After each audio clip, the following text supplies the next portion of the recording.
I have a video that surprisingly did really well, or it's been doing pretty well. It has over 1,100 views or so. So it's about how I started a solo law practice, or how to start a solo law practice. So that says a lot of the stuff that I would reiterate today, which is number one, you really do have to have a lot of savings and money saved up.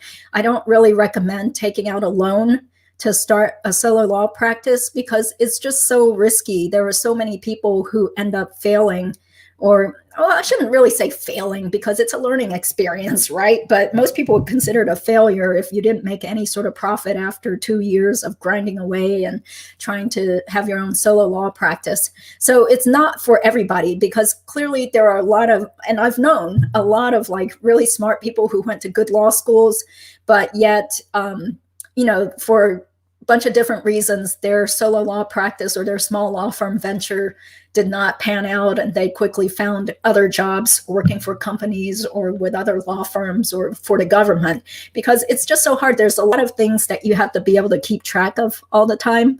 Okay. So just jumping into the comments again, media always seems to glamorize being a lawyer. I never realized how difficult it is to be successful. That's true, because what you do see, like even on YouTube, like everybody wants to pretend that they're so successful and rolling in the dough and, unboxing, their Chanel stuff.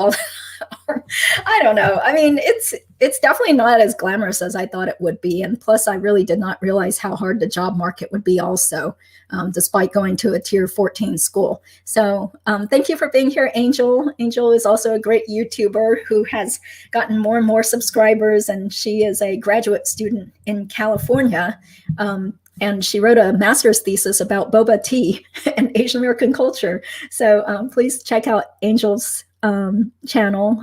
Hi, Brian. Thank you for being here. Okay, so we will go on about, should you go solo or not? So number one, do you have at least, let's say at least a year, but it would be better to have at least 2 years worth of all your living expenses plus business overhead expenses saved up. Otherwise, you're going to be in for like a pretty miserable 2 years or so, if not longer. The last thing you want to do is to, just fly by the seat of your pants, paycheck to pay, or, check to check, not knowing if you're going to have enough money to pay your rent or your mortgage, or, fall behind. So if you do have student loans, it makes it even scarier to be self-employed. So, here's the truth. And the sad truth is it's still kind of like class privilege, because I'm living example of it. The only reason I was able to go solo after 6 years of working for small firms and making lousy pay was because I didn't have any student loans. My dad's a doctor. I was married at the time to someone who had a very steady job that made good money. So he was able to afford to pay for all of our living expenses, mortgage, utilities, everything. So I really didn't have that much risk leaving my previous firm and starting my own practice. So when you look at some of these young law school graduates who start their own practices, chances are likely they got money from their parents. Okay, mommy and daddy are still footing the bill for them to, start up their law practice. And so here's a funny thing, a friend of mine was selling his home, and these buyers got into a big bidding war for this kind of old home near downtown Raleigh. And downtown Raleigh has become a lot more lively in the last 5 years or so. And so the property values have really shot up. But who was doing the fighting between each other, trying to drive up the price of this old house near downtown Raleigh? Well, they were the parents of these young guys. These guys, clearly did not have the income or the credit history or anything to buy a home, or much less pay the mortgage. And in fact, one of the guy that ended up buying a home, he's an attorney that didn't have a real job and is doing some contract work and stuff, but his parents bought him the house. So once again, it's kind of like you definitely have a huge leg up if you have parents or a spouse who are able to support you while you start your own business, because otherwise it's just so scary not knowing, am I going to be able to even make a profit of $1,000 this month? Or, oh no, business is down. How am I going to keep the lights on? How am I going to pay my cell phone bill? I mean, you don't want to do that. So that's why for some people, you don't really have that choice of going solo. It's safer to just stay doing document review or working at whatever job you're doing anyway, instead of just running out and taking a chance. And who knows if it will be profitable or not. Okay, so number one, have lots of money saved up, or have that sugar daddy, sugar mommy, parents footing the bill. Number two, you also have to be a pretty type A, like a very organized and responsible person. And I don't want to seem like I'm bragging, but I guess it comes across as braggedy and stuff. But I feel like I'm the kind of person that can't sleep well if I know that something is hanging out there, like that email didn't get responded to, or I know there's a deadline coming up. So I feel the pressure, and I know I'm going to have to, get some work done for my clients and stuff. So you have to be that type of person that is always kind of thinking and multitasking. You have to be able to multitask and have a good memory and keep things organized, because there's going to be so many things that you have to keep track of once you're self-employed. It's not just about showing up to work every day by 8:30 or 9 o'clock and then leaving everything at work by 5 or 6 or 7 or something like that. Instead, I feel like I'm always thinking about work, which is sort of a bad thing. But that's just the way of life when you're self-employed. You just really can't just turn it off and then suddenly just be like, okay, well, it's 5 o'clock on a Friday, so I'm just leaving behind all this mess, and I'm not going to respond to any emails and phone calls now. So instead, when you're self-employed, especially at the beginning, when you're really hungry for business, you have to be like really responsive. Like, the client sent you an email, I'm going to respond right now, even though it's like 9:30 p.m. This person sent me an email on Saturday. Well, I'm just going to respond anyway, because otherwise it's going to be something else I have to do on Monday morning. So you have to be that type of person that enjoys accomplishing little tasks and get that done, respond to that email, get this done, do this letter, do this demand, work on somebody's separation agreement, and keep track of it all. So it helps to be very organized. People might think I'm very old-fashioned, but I still keep a day planner, like a written one. And I'm very proud of it, because I've saved all of my paper, old school, old style, day planners ever since like probably 1992. So I have this whole like shelf full of my old tape planners, and I can flip it open and see, oh, that's what happened on this date back in 1993, or, 2002, October 13th, I went to the grocery store and I spent $41.38. So you do have to be kind of like an anal retentive person to be a good self-employed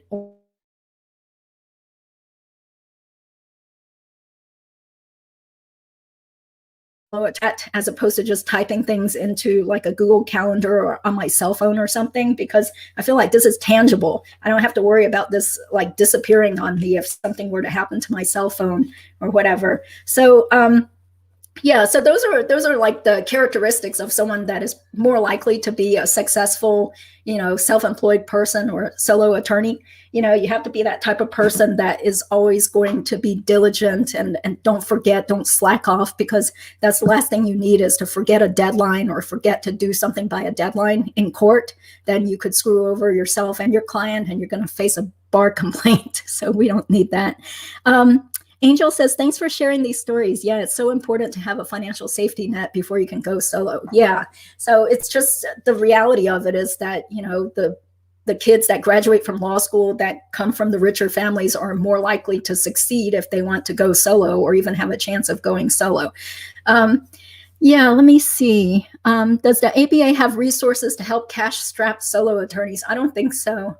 Free office space in certain cities. That would be really awesome. I've never heard of it, but to tell you the truth, I actually quit my membership in the ABA years ago. The only reason I was in the ABA was because I was working for a firm back then that paid for my ABA dues.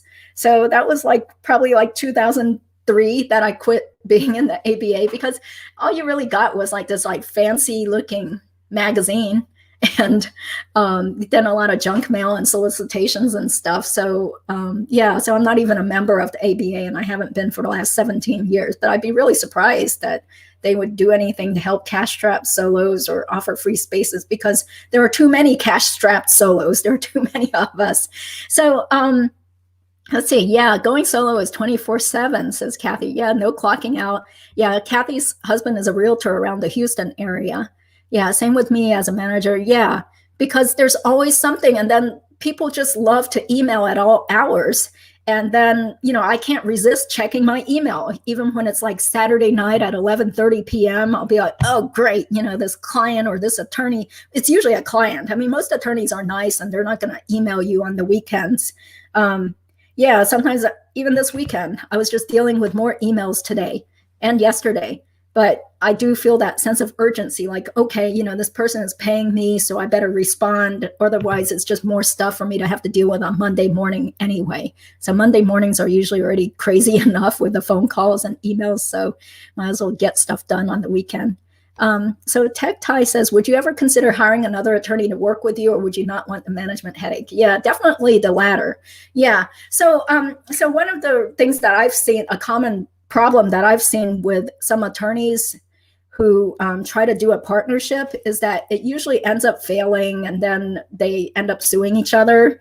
So it's just really kind of sad and can create more stress for you, because wouldn't you like to be the master of your own domain, as opposed to always having to talk to your business partner or business partners to figure out, like even something as mundane as, okay, what's our office logo going to be, or what's our stationery going to be like, or what kind of phone plan should we get? Or, oh, well, I should mention this, that at the beginning, when I was ready to leave my firm, I was talking with 3 other attorneys. We were all part of this like ad hoc group of young attorneys who would have occasional fun attorneys dinners. And it was just through word of mouth. It was really fun. This was before everybody got married and had kids, or, well, not everybody got married and had kids, but back then when we actually had time after work to socialize, we would get together for dinner, usually in Raleigh at some casual Italian place, and just like blow off steam and talk about our crazy jobs and stuff.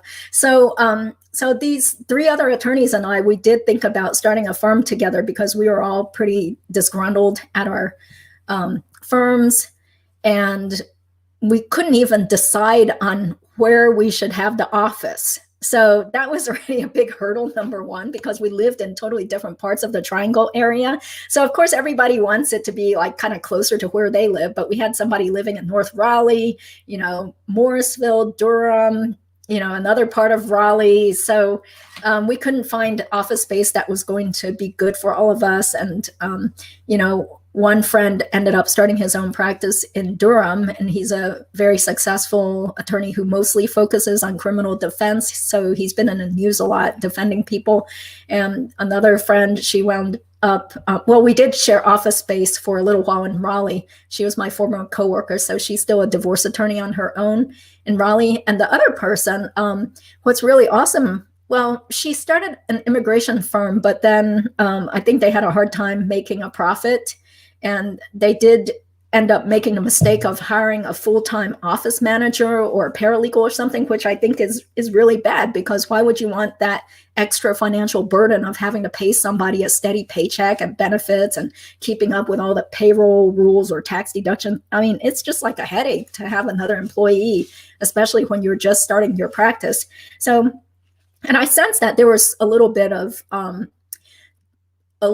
unhappiness between the 2 law partners, that maybe like one person felt like she was doing more of the work. I mean, that usually happens, because I have this other like relative of a relative who did have a law practice in Los Angeles with a few of his lawyer friends for a while. And I think things fell apart there also, because like he was the one making money, but the other people seemed to be slacking off, and they didn't want to pay their fair share of all the office expenses and stuff. So they disbanded. And he ended up working as an attorney for in immigration for the federal government now. So he's doing really well for himself. So you just never know. The worst case scenario is which I have seen or heard of a lot, is when people are sort of friends, or they knew each other from law school or whatever, and then they go into partnership together. Then they start fighting and squabbling over, who's going to pay for what, or how are they going to divide up the profits and stuff, or there's just like so many things you can fight over. It's almost like a marriage that's even exponentially tougher, because you have to be with the person all day and really have a lot of financial intertwinings with them. So yeah, that's why I really have never really felt like I wanted to hire somebody else or go into partnership with anybody, because I don't want to have to run all of my decisions by somebody else. And, it's a good thing, because otherwise, the three other attorneys and I probably wouldn't be on such friendly terms still. So we're still all vaguely in touch through Facebook and run into each other occasionally. So, yeah, so Angel says, I'm 25 and I still use physical planners for drawing. Yeah, I'm waiting for my next cheap paper planner for 2021 to show up in the mail. I ordered it on target.com, so it should be coming any day now, and I'm really excited. Except that this kind of stinks, because since it doesn't have like wire, like a spiral binding, I found this really hard to use all year because it wouldn't lay completely flat unless I really mashed it and stuff. So next time I am never going to buy one of these like book bound type of planners, because as you can see, I didn't write anything in most of it because I just used the very beginning with the months and stuff. It was just hard to get this to stay open. Okay, so self-employment, what else? So being self-employed, you have to be in charge of so many different things. Like, it's not just doing the work for your clients. If only it were that easy, but you have to deal with all the administrative tasks of, like keeping track of all your expenses for your taxes, making sure you paid your estimated quarterly taxes. If you're a sole proprietor as opposed to being incorporated, you have to make sure you paid your rent on time and all the bills, keep track of CLE hours.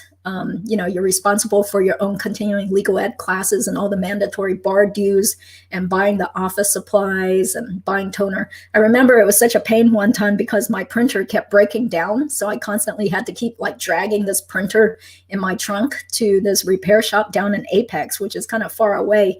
And so that's a real drag. Or sometimes I have like packages of documents. I have to like take them physically to the post office to weigh them and mail them out, because I don't have like a postal center or any assistant that's actually in my office that could do that kind of grunt work. So there's a lot of things that you do as a self-employed person, mainly to save money, but also just so things are getting done right. Like let's say, like at a bigger firm, people would likely just like tell their legal secretary to like draft up a cover letter or draft this thing or whatever. But ultimately you have to still spend time reviewing the documents or reviewing what your secretary or your associate or your paralegal did anyway, to make sure that it was done right. So instead of taking all those extra steps, I don't mind typing up my cover letters. I have templates, mostly saved on the computer.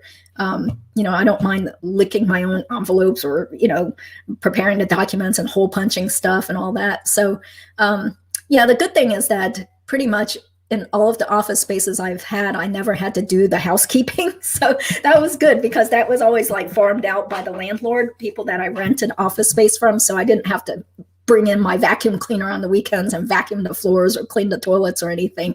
So that part I was spared, but pretty much everything else I have had to do. And, sometimes it has been a struggle. And like I said, it's always something hanging over your head, like, oh my God, I still have to do this or do that, or I got to make sure I got all my CLE continuing legal ed hours for this year. And, oh yeah, I have this other bill that, like a bar due that I have to pay. And, you need to order some more checks, because, a lot of law firms still use checks, or, I have to send checks to pay for the court filing fees and everything. So yeah, we're still in the Stone Ages with that, have to use checks. So so that's basically life in a nutshell when you're self-employed or you're a solo attorney. So it is. Oh, and on top of that, you also have to solicit business too. Yeah. Besides doing all the administrative stuff and buying your office supplies and mailing out your stuff and, like buying furniture and keeping track of your client stuff, there is also the duty of trying to get clients or getting customers. So how are you going to do that? A lot of it is just through networking, really. I found that advertising really wasn't that useful for me, and it was usually turned out to be a waste of time to buy ads in different things, or even like online ads didn't really work out for me. So part of the time is spent, just going, it's kind of fun, going to all these like different local bar events, bar lunches, just kind of schmoozing in my county. We have Awake Women Attorneys group, which has lunches like every month. Well, they used to until COVID happened.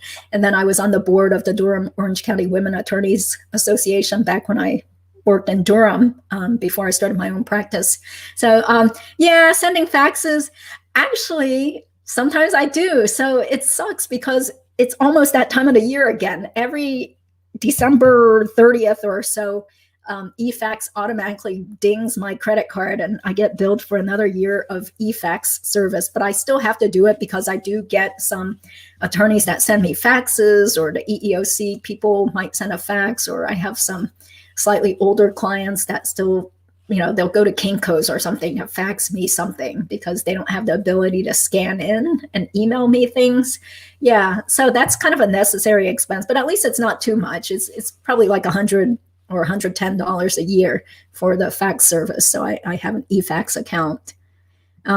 Duke, hi Duke. Thank you for showing up again. I just had this like ad hoc live stream just so I could churn out another video this afternoon, the one about like shocking law school statistics. So he says, what's your thoughts on growing with a mid-sized firm to make partner, or would it be more wise to go with a small firm or work on going solo? Well, it really depends on yourself, because there are plenty of smart people who tried to go solo and they realized they were no good at it because they were, here's another downside of being solo. Like, you have to be really self-motivated, because otherwise, especially at the beginning when you don't have many clients, it can be so easy to just slack off. Like, I knew this guy who, he got fired from his law firm, so he tried to start his own practice, and he was mainly working out of his own home, but it just seemed like he was a little bit too much of a slacker, I mean, based on what I heard, that he didn't have the drive and the hustle.